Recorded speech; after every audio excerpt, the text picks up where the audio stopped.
Assalamualaikum warahmatullahi wabarakatuh. Perkenalkan, nama saya Zulaika Azra dengan 3 digit NIM terakhir 310.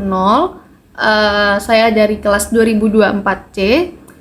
Di sini saya ingin menjelaskan terkait filsafat Pancasila tentang aksiologi Pancasila. Selamat menyaksikan. Filsafat Pancasila, aksiologi Pancasila. Jadi sebelum kita masuk ke materi, pertama-tama kita masuk dulu apa sih itu aksiologi?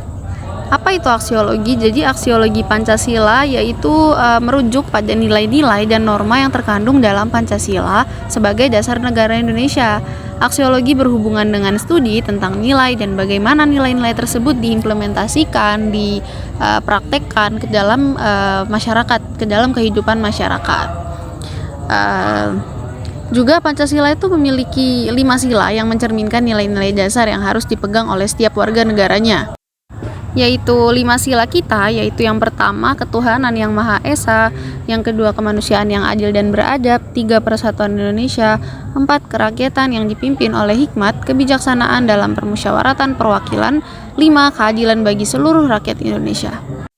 Masuk ke aksiologi Pancasilanya, dari sila pertama yaitu ketuhanan yang Maha Esa, nilai spiritualitas dan kepercayaan kepada Tuhan. Seperti contoh di Indonesia, kita dibebaskan untuk beragama dan memeluk keyakinan sesuai kepercayaan masing-masing. Masuk ke dalam sila kedua yaitu kemanusiaan yang adil dan beradab. Kita menghormati martabat setiap manusia dan menegakkan keadilan sosial. Seperti contohnya program-program pemerintah yang bertujuan untuk mengurangi kemiskinan dan meningkatkan kesejahteraan sosial. Selanjutnya sila ketiga yaitu persatuan Indonesia. Kita sudah tahu di Indonesia ini kita memiliki banyak ras, suku, dan daerah. Maka itu walaupun kita berbeda-beda, kita tetap satu seperti semboyan kita Bhinneka Tunggal Ika. Contohnya yang biasanya ada di kehidupan masyarakat yaitu kampanye untuk memperkuat rasa persatuan dan kesatuan seperti saat memperingati Hari Kemerdekaan. Dan sila keempat tentang kerakyatan yang dipimpin oleh hikmat kebijaksanaan perwakilan. Di sini maksudnya mengutamakan musyawarah dalam pengambilan keputusan untuk mencapai mufakat. Contohnya seperti proses pemilihan umum yang melibatkan partisipasi rakyat dalam menentukan pemimpin. Contohnya pemilu tahun 2024 ini. Kita pasti sudah memiliki pilihan masing-masing. Adapun contoh lainnya seperti di dunia persekolahan, seperti kita memilih ketua kelas, itu kan kita juga masih melibatkan partisipasi anak-anak lainnya gitu. Dan itu tujuannya sama untuk mencapai tujuan mufakat. Dan yang terakhir, sila kelima keadilan sosial bagi seluruh rakyat Indonesia. Kita menciptakan masyarakat yang adil dan sejahtera bagi semuanya.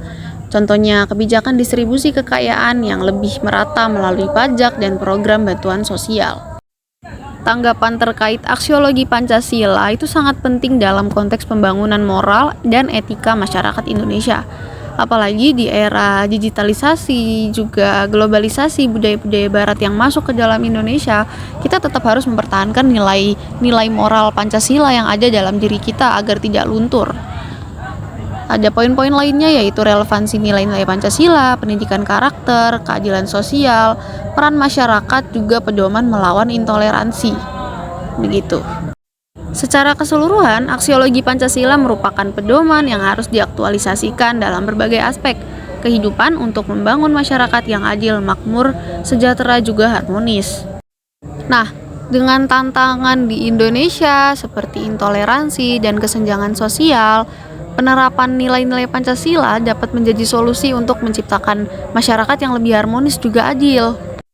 Nah, selanjutnya upaya kolektif untuk mendidik generasi muda tentang nilai-nilai yang sangat penting ini agar Pancasila tidak cuma menjadi semboyan, tapi juga harus diterapkan dalam kehidupan sehari-hari.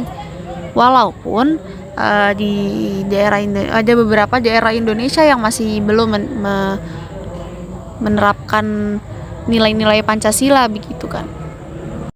Walaupun begitu, kita tetap harus sebagai generasi muda, sebagai generasi yang akan menjunjung tinggi nama negara Indonesia ini, kita harus tetap menegakkan membangun, menegakkan nama-nama Pancasila, menegakkan Pancasila dalam diri kita, agar Pancasila itu tidak cuma menjadi semboyan doang, tapi kita harus tetap menjadikan Pancasila ini sebagai nilai moral kehidupan kita gitu. Sekian penjelasan dari saya, mohon maaf jika ada kesalahan kata.